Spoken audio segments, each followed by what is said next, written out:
In this video, we're going to show you how rubbish we are at YouTube. Spoiler alert, it's Dan's fault. How did this happen? How on earth did we find ourselves making a very specific tutorial on a video game which, on the face of it, doesn't have anything to do with YouTube growth? I mean, the numbers are pretty damning. Worst performing video of the last 10, metrics down all across the board. This is an absolute disaster. You've seen our channel banner, right? Creator obsessed YouTube education? Yeah, not this time. So yeah, let me hold my hands up and say on this occasion, we screwed up. But the question is, why? And what can we all learn from this as video creators? Well, it all starts with a topic we are very familiar with, how to get 1,000 subscribers on YouTube. And yep, this video is ticking along nicely, and during its intro, I pitched this question to the viewers. Before the end of the intro, answer this question in the comments below. Why do you want 1,000 subscribers? Now, of course, you and I know there is a very obvious answer to this. Monetization. 1,000 subscribers is one of the requirements for YPP. But there was also another reoccurring answer in the comments that caught us completely by surprise. Support a creator code. Until I started reading the comments for this video, I had no idea such a thing existed. After a tiny bit of research, I learned that you require 1,000 followers on a social media platform to get this code for Fortnite so that fans can support you. So with this information at hand, I went to our own resident YouTube gaming expert, Dan, and asked him to make a video. Today I'm looking to answer two questions. One, what is the Epic Games Support a Creator program? And two, if you're a Fortnite channel, what can you do to get one of these coveted codes? You know what? I could listen to Dan's rich, silky, smooth voice all day. So what we did here is a classic, proven, and quite obvious YouTube strategy. We listened to our audience in the comments and we gave them a video that they wanted. And this was the video we made all the way back in May 2020. And it worked exactly as intended. It instantly jumped to the top of the search rankings for this topic and the views started flooding in. The moment it landed, it set a very steady pace of views, around 6,000 a day. And because we were answering a very specific question, most of our traffic came from search. 9 months later, and we are very happy with the 630,000 views it's brought. But obviously over time that interest will decline. But interestingly, at the end of November, there was a spike. What was the reason for this? Well, put simply, the rules changed. On returning to the search term support a creator, we now see version 2.0. Presumably Epic Games, the creator of Fortnite, updated the requirements.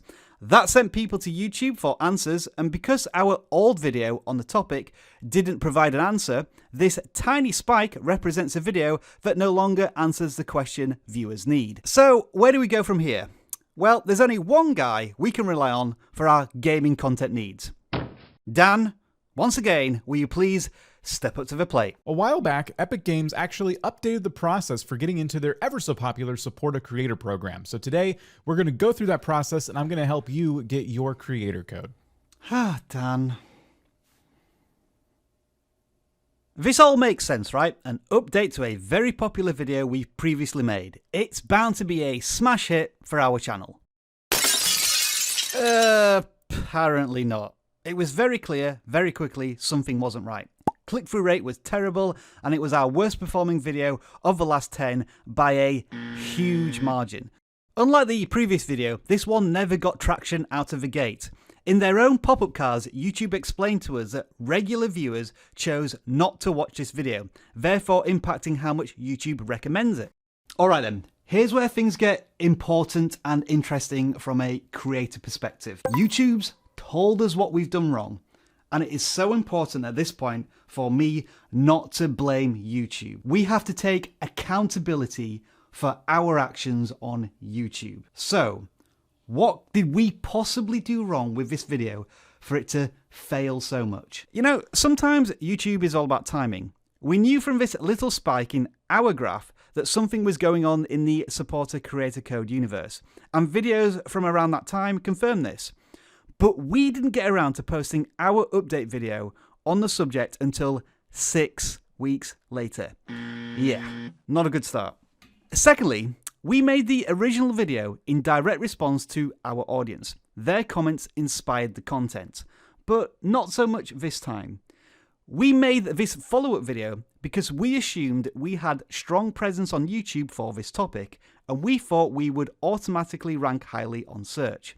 Well, quite clearly, YouTube's search and discovery engine thought differently. Let's jump into the detail a little bit. Both videos get very similar likes to dislikes, and the audience view duration, while low, which is often the case with solution-style content, is identical too. And a quick glance through the comments does show that for the people who did watch the video, they found it valuable. I think what I'm trying to tell you all in a very complimentary but very backhanded way, it wasn't Dan's fault. The content itself is fine, people enjoyed watching it. It was a programming decision that didn't work for the channel. And you know what? That's fine, because we accept the nature of YouTube. This isn't to put any blame on YouTube, but sometimes videos that you expect to do well don't perform for whatever reason. On the other hand, sometimes videos perform far beyond expectation, and perhaps we have just a simple balancing act here. The first video we made about how to get a supported creator code got far more views than we were expecting. The second one, nowhere near as many as we were expecting.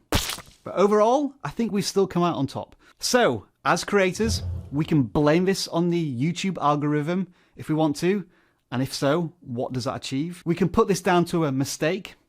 I'd rather think of it as a learning experience. If we didn't test and experiment and take risks with our channel, we wouldn't be where we are today. Let's take Dan as an example just one more time. We had an understanding that a lot of our creator community are gamers, and we needed to create more gaming content on the vidIQ channel. So we tasked Dan with making a video, his first video on the channel over a year ago, how to start a YouTube gaming channel. That video now has 1.3 million views. He did a follow-up to that video just a couple of months ago, and that already has 100,000 views. Now, just imagine if we decided never to take that risk, to go a little bit more niche into YouTube growth for gamers. Let this be a lesson to all of us. YouTube is a journey, and it's not going to be defined by one video unless you allow it to. None of us are screw-ups, except for this guy. If you're in a funk, I'm gonna get you a stonks.